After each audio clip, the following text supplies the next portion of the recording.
नमस्ते दोस्तों, मैं हूं प्रदीप कुमार। आप देख रहे हैं डिजिटल मार्केट। वीडियो शुरू करने से पहले बता दूं कि ये वीडियो एक एजुकेशनल पर्पज के लिए है। अगर आप स्टॉक मार्केट में कोई भी फाइनेंशियल इन्वेस्टमेंट करते हो तो अपने फाइनेंशियल एडवाइजर से सलाह जरूर लें या फिर अपनी सोच समझ के साथ ही इन्वेस्टमेंट करें।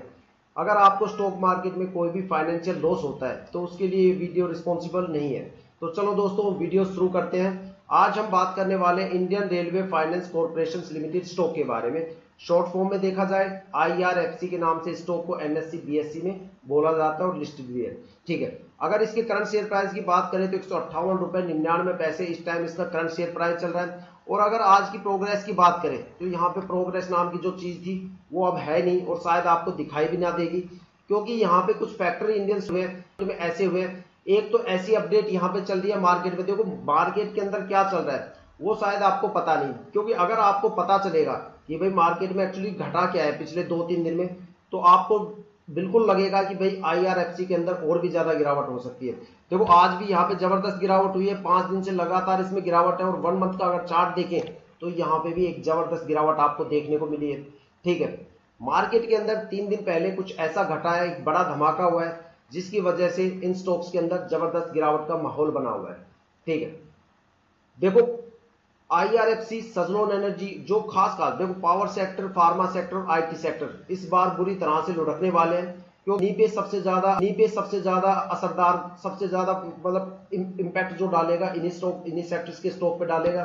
ठीक है, इस बार जो स्टॉक सबसे ज्यादा उड़ान भरने वाले हैं उनमें या तो ज्वेलरी के स्टॉक्स आपको उड़ान भरते हुए मिलेंगे, या फर्टिलाइजर के, टेक्सटाइल के, या फिर जो सेरामिक्स वगैरह की जो घरों की टाइल वगैरह बनाते हैं।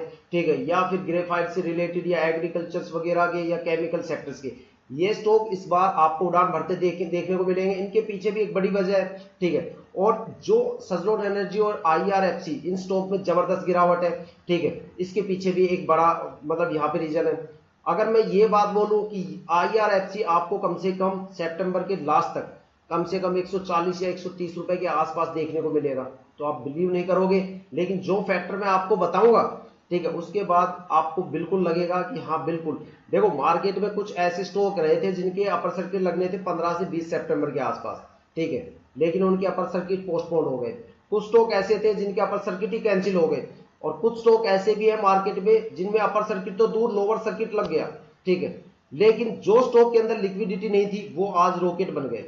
ठीक है, IRFC के अंदर एक जबरदस्त यहाँ पे गिरावट होने वाली है, उसके पीछे का सबसे बड़ा रीजन बताऊंगा। लेकिन उससे पहले अगर आप वीडियो पे नए हो तो चैनल को सब्सक्राइब जरूर कीजिएगा, ताकि जो डीपली एनालिसिस करके हम आपके लिए वीडियो लेके आते हैं उनकी नोटिफिकेशन सबसे पहले आपको मिल सके, ताकि आप स्टॉक मार्केट के हर पहलू से अपने आप को अपडेट रख सके, अपग्रेड रख सके। देखो यहाँ पे जो सबसे बड़ा फैक्टर है वो है FII को लेके।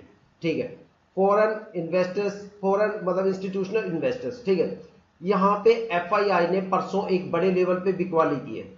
सबसे पहला पॉइंट, ये FII ने जबरदस्त लेवल पे, बड़े लेवल पे बिकवाली की है।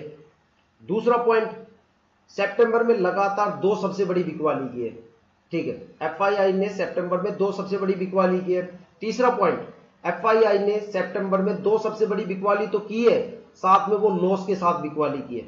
तो सोचो, जब FII को ही प्रॉफिट नहीं मिल पाया, उन्होंने लॉस के साथ इतनी बड़ी बिकवाली इंडियन स्टॉक मार्केट में कर दी, तो इन्वेस्टर्स को तो कहां से प्रॉफिट मिलेगा। ठीक है, जिनकी वजह से इंडियन स्टॉक मार्केट के अंदर जो FII की होल्डिंग का रेशियो है वो काफी ज्यादा घट गया स्टॉक के अंदर। अब आप सोच सकते हो कि भाई FII की होल्डिंग खासतौर पे कहां देखने को मिलेगी, या तो फार्मा सेक्टर पे, या एनर्जी सेक्टर पे, या रेलवे सेक्टर पे, इन मजबूत स्टॉक्स में मिलेगी। और इनके अंदर ही सबसे ज्यादा FII की होल्डिंग थी, और वही होल्डिंग का रेशियो जो है बिल्कुल खत्म हो गया। ठीक है, अब इन स्टॉक के अंदर लगातार 5 दिन से गिरावट है, और ये गिरावट और भी ज्यादा होगी। ठीक है, अगर आप ये सोचते हो कि भाई लॉन्ग टर्म के लिए आपने ये स्टॉक में वो कर रखा है कि भाई एक अमाउंट लगा रखा है, लॉन्ग टर्म में ही जाएगा, तब तो बहुत बढ़िया है। अगर आप ये सोचते हो कि भाई कम टाइम में मुझे स्टॉक मार्केट में ऊपर जाना है, तब ये स्टॉक में आपको इन्वेस्टमेंट करने की मैं सलाह बिल्कुल भी नहीं दूंगा। IRFC के अंदर आने वाले टाइम में एक जबरदस्त आपको गिरावट देखने को मिलेगी। 2 सबसे बड़े फैक्टर है, FII की यहाँ पे होल्डिंग काफी ज्यादा कम हो गई, दूसरा यहाँ पे लिक्विडिटी का सबसे बड़ा इशू चल रहा है। देखो इंडियन स्टॉक मार्केट में लिक्विडिटी का इशू भी सबसे बड़ा चल रहा है। ठीक है, leap year Indian stock market के लिए सबसे ज्यादा खास होता है, क्योंकि लीप ईयर में लिक्विडिटी को कंट्रोल किया जाता है। अब लिक्विडिटी क्या होती है वो मैं बताता हूं, चाहे आप उसे महंगाई दर बोल लो, वोलेटिलिटी बोल लो, वो सारी उसे लिक्विडिटी बोल लो। जो स्टॉक लगातार 2-3 साल तक अच्छा खासा परफॉर्म करता है तो वो लीप